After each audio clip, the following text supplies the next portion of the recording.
Pharmacy products చెప్తున్నారు, మీరేమైనా డాక్టరా అంటున్నారు. యాక్చువల్లీ నేను ఫార్మసీ ప్రోడక్ట్స్ చెప్పడం కాదు, దానిలో ఉన్న ఇంగ్రీడియంట్స్ అవి స్కిన్కి ఎలా యూజ్ అవుతాయి, అవి ఏ ఏ ప్రాబ్లమ్స్ని తగ్గుతాయని చెప్పేసి ఆ ప్రోడక్ట్ని చూపిస్తున్నాను. మీరు కావాలి అనుకుంటే నార్మల్ బయట ఉండే ప్రోడక్ట్స్ ఉంటాయి. ఫర్ ఎగ్జాంపుల్ ఇప్పుడు కొజికేర్ ఉందనుకోండి, అందులో మనకి కొజిక్ యాసిడ్, గ్లూటాథోనైన్ అండ్ ఆల్ఫాబిటూన్ అనేది ఉంటుంది. ఈ 3 ఇంగ్రీడియంట్స్తో మీరు సీరమ్స్ కానీ క్రీమ్స్ కానీ కొనాలి అనుకుంటే వేరే బ్రాండ్స్లో ఉంటాయి. లైక్ మినిమలిస్ట్, డెర్మాకో ఇలాంటి బ్రాండ్లో అయితే ఉంటాయి.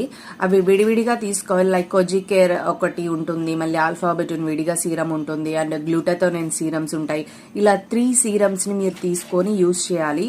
అండ్ ఆ 3 సీరమ్స్ ప్లేస్లో ఈ ఒక్కటి యూజ్ చేస్తే మీకు ఆ 3 ఇంగ్రీడియంట్స్ వాడిన రిజల్ట్ అనేది మీకు వస్తుంది. సో అందుకని నేను ఎక్కువగా ఫార్మసీ ప్రోడక్ట్స్ మీకు చెప్తున్నాను. అండ్ అందులో ఏంటంటే మల్టిపుల్ ఇంగ్రీడియంట్స్ ఉండడం వల్ల మల్టిపుల్ ప్రాబ్లమ్స్ మీద అది వర్క్ అవుతుంది.